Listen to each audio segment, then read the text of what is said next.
vayechi.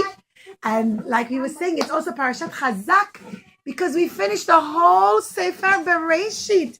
That's so special. Okay, Mara Mushki is going to help me sing it because I don't know the Parashat so well. That's okay. Mara Chala, can you help us also? Knows it. Bereshit Noach Lech Lecha Vayirach Hayesar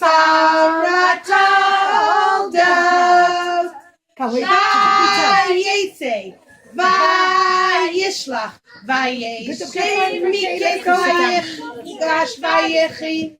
Wow, beautiful, Yeladim. You sang that so nicely while we wait for Brike to sit. Quick. Okay, so like we said, this is Parashat Vayechi and children. Yaakov. Everyone say hello to Yaakov Avinu. Now Brike Yeladim fits on the couch, on the carpet. Brike is on the carpet, there's more space. The land of Mitzrayim. I'm very old. I'm 137 years old. Yaakov was very, very old. And his eyes got very tired. But you know what? I'm 147. Am I mixing it up? 47. I'm sorry, Yeladim. More mixed it up. He was 147 years old. And the last 17 years of his life, that means from the age of 130 till the age of 147, he lived in Mitzrayim. And they were the best years. I loved living in Mitzrayim. Those were the best years of my whole life. Well, Yeladim, many years ago, there was a big tzaddik. His name was the Tzemach Tzedek. And when the Tzemach Tzedek was a very little boy, he asked his grandfather, the Alter Rebbe, and he said, Grandpa, how can it be that Yaakov's best years were in the land of Mitzrayim? Mitzrayim wasn't a land of Israel, and there were a lot of not nice people there. And later on, Paro, who was very bad, he made all the Jewish people slaves. We're going to learn that later on. So the Tzemach Tzedek asked his grandfather, he said, Grandfather, he said, why were Yaakov's best years in the land of Mitzrayim? And do you know what the Alter Rebbe answered him? He said, because before the Jewish people went down to Mitzrayim, Yaakov sent his son, Yehuda, the one with the lion on his clothing, the very strong one. But you know what he sent him to do? He sent him to go and build what? Who remembers? What did you? That's right, you remembered. Yeshiva. Hey, no, I'll pick up my Yosef. Thank you. That's right. So the Alter Rebbe explained because Yehuda went to build a yeshiva in the land of Mitzrayim, even though it wasn't the land of Israel. Still, for Yaakov, it was the best years of his life because that's where there was Torah learning. Eladim, wherever we go, when we learn Torah, that becomes the best because then we become very close to Hashem. And so to become close to Hashem, we need to learn Torah. And Yaakov was so happy. Yaakov became very old. And his son Yosef came to visit him. And Yaakov said to Yosef, he said, Yosef, I know you always felt very bad that your mommy Rachel wasn't buried right near me, where I'm going to be buried. Please promise me you'll bury me in Me'arat HaMachpelah. And Yosef said, yes, Grandpa, I promise you. Yes, Father, I'm sorry. Yes, Daddy Yaakov, I promise you. See, children, I'm going to explain to you. Yaakov Avinu wanted to be buried in Me'arat HaMachpelah. That's where Adam and Chava were buried, and Abraham. And who was Abraham's wife? Abraham's wife was Sarah, and his daddy Yitzchak. Who was Yitzchak's wife? Rivka. Right. And also Leah was buried there. But you know what? Yaakov had two wives. What were their names? Right, Rachel and Leah. And Leah was buried in Me'arat HaMachpelah. And Rachel Imeinu was buried in Kever Rachel. And Rachel was Yosef's mommy. Leah was the mommy to all the old boys. But Rachel was the mommy to the two little ones, to Yosef and Binyamin. And Yosef always felt very bad that his mommy was buried in Kever Rachel and not in Me'arat HaMachpelah, where his daddy would be buried. And Yaakov says, please don't feel bad that I did it. I did it for the sake of the Jewish people. I could see in the future there's going to be a bad king. His name is Nebuchadnezzar. And he's going to take all the Jews into Galut. And they're going to pass right by Kever Rachel. And when they're there, they're going to cry and daven to Hashem. And Rachel Imenu will see the Jewish people going into Galut. And she'll daven to Hashem. And she'll say, Hashem, please save the Jewish people from Nebuchadnezzar. Please save them. And Hashem will listen to her because she was so nice when they got married. And Yaakov couldn't tell that it was really Leah. She helped Leah. She gave her away the signs. We learned it all the way back in Parashat vayechi. We're not going to go into it now, but Rachel was very careful not to shame her sister Leah. She was very, very kind to her sister Leah. So Hashem said, because you were so kind to your sister Leah and you wouldn't shame her, I'm going to be very good to the Jewish people. And when they pass by Kever Rachel, I'll remember them and I'll make sure to bring them back to the land of Israel in your zchut. So Yaakov said, I didn't bury her in Me'arat HaMachpelah because I wanted to save the Jewish people. But please promise that when I pass away, you're going to bury me in Me'arat HaMachpelah. And Yosef said, of course, Daddy, I'll do that. Yes, I promise. And then he brought his two sons. Yosef had two sons. What were their names? That's right. Menashe was the oldest son, and Ephraim was the youngest son. And Yaakov's eyes, children, were very old and tired. And when he brought the two sons, Yaakov put Menashe on the right of Yaakov and Ephraim on the left, because he wanted him to put his right hand on Menashe to bless him and his left hand on Ephraim, the right hand on the oldest son and the left hand on the youngest son. Do you know what he did when they came? Who remembers? He switched his hand. He switched his hands. He put his right hand on Ephraim, his left hand on Menashe. Like this, he crossed his hands over, he switched them. And Yosef said, Daddy, no, that's not the way. Menashe is the older one. Put your right hand on Menashe. And Yaakov said, Yadati beni yadati. I know, he said, but I'm going to put my right hand on Ephraim, because from Ephraim will come leaders like Gideon and Yehoshua, who would take the Jewish people into the land of Israel. But I'll also bless Menashe, of course. So he switched his hands. And children, then all the brothers came. They heard their daddy was very old. And he came to bless the 12 sons. Let's sing their names. Reuven, Shimon, Levi, Yehuda, Yisachar, Zebulun, Dan. You all know it so well. Asher, Yosef, and Binyamin. These are the 12 Sheva. And he gave them all brachot. We're going to go very quickly over the brachot now, children. Reuven, he remembered how when he was, the Torah discusses all the different things he did. Some were blessed, and some he just remembered what they did. But Reuven had brought beautiful flowers for his mommy. They were called dudaim.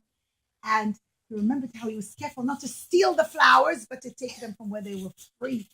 And Menashe, he said, you were very strong, and you destroyed the whole city of Shechem to save your sister Dinah. And so did Levi. And from Levi would come all the Kohanim and Leviim.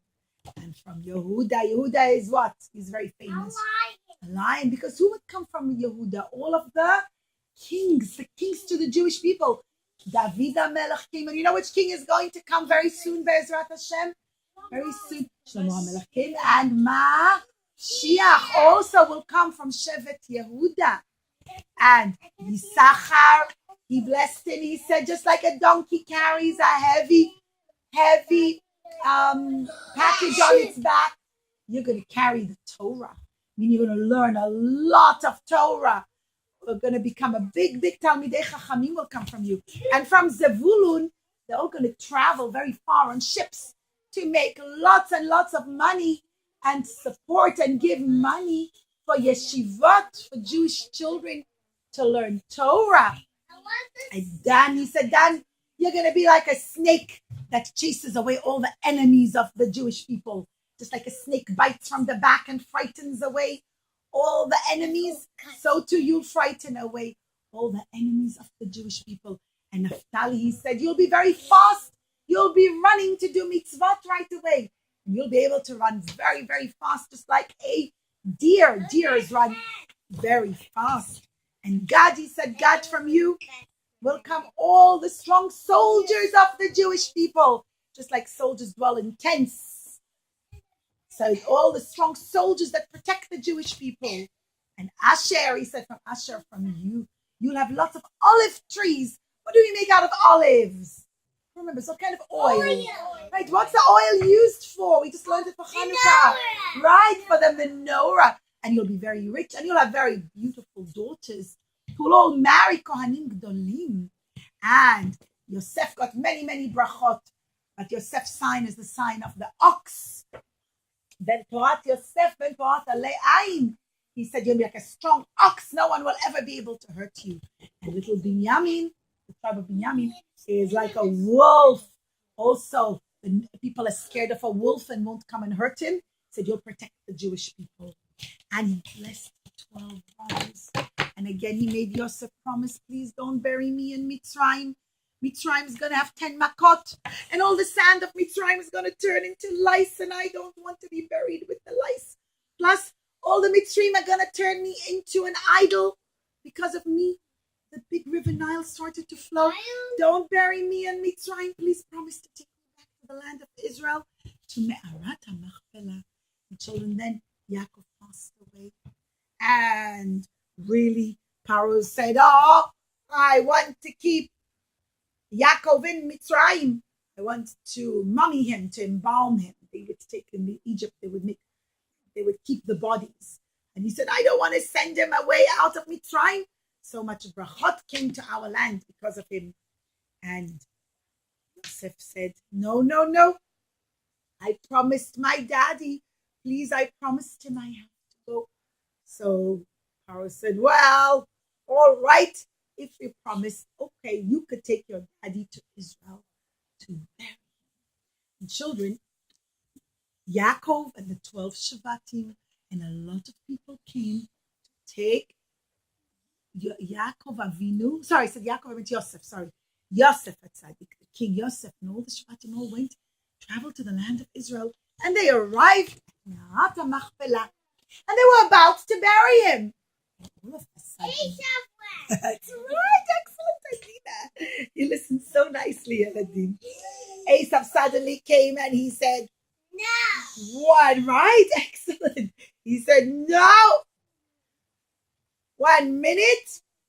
I'm the older brother. I deserve to be buried in Me'arat HaMachpelah.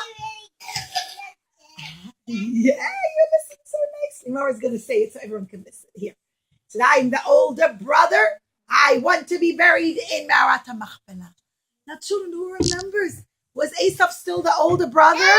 No, he wasn't. Do you remember? Although he was born the older brother, and he was supposed to be the one to work in the Bet HaMikdash, Esav sold his Bechorah. He sold his birthright. He was no longer the firstborn. Now who became the firstborn? Yaakov. And they said, 1 minute, you sold it for a bowl of lentil soup and a lot of money. And when our daddy came in Parashat Vayishlach and he gave you all those presents, you sold the right to be buried in Me'arat HaMachpelah to our daddy. He's the older brother. And Asaph came and he said, no. And you know what? He also had lots of soldiers with him. His family, but his family were like all strong soldiers. They said, no, we don't let. And he says, and besides, you don't even have that paper that says so. And the brother said, yes, we do. We have it. We forgot it in Mitzrayim. It's in Egypt. And he says, well, if you don't have it, then you have no proof that Yaakov ever bought the birthright from me. And all of Esaph's family, like strong soldiers, came and stood in the way. And they said, nah, we're not letting Yaakov come and get buried. So they said, you know what? We're going to send Naphtali. Children, this one was Naphtali. If you look at his clothes over here, Naphtali has the deer on him, right? Remember, he was blessed to be a very fast runner. And he said, don't worry, I'll run back to Egypt. Here's Naphtali. He says, I'll run back to Egypt and go find the paper. But children, it still took some time. And there was one man, one young lad, his name was Hushim ben Dan. Hushim was the son of Dan. Let's find Dan. He couldn't hear right. Where's Dan in my paper? His hair Dan. This is Dan. Dan is the one with the snake on him, right? The one who would scare away all the enemies. Well, Dan had a son. His name was Hushim. Hushim, you see his ears are covered. Couldn't hear. He couldn't hear. Everybody cover your ears. Good job. Okay, good. Put your hands down. Hushim couldn't hear. And he didn't know what was going on. And he says, I don't understand. I see my grandfather Yaakov being ready to be buried, but no one's burying him. And mean grand uncle Yaakov, Esav is in the way and he's not letting it. And Hushim, yeah, he was very, very strong. And he came and he gave Esav a big whack. And you know what? Esav's head, it rolled into Me'arat HaMachpelah. Only Esav's head. And all the soldiers were so scared that they said, oh, we better go away. And all of Esav's family ran away. But only Esav's head got buried. It rolled into Me'arat HaMachpelah, children. You know why? What mitzvah did Esav always fulfill very well? Right? He listened to his daddy. He kept the mitzvah of Kibud Av. And children, the Lubavitcher Rebbe teaches us something very important about Hushim. You know what he taught? He said, how is it? Shmor's going to explain to you. All the other Shvatim, they were big tzaddikim, they were big Talmidei Chachamim. Why didn't they come and stop Esav?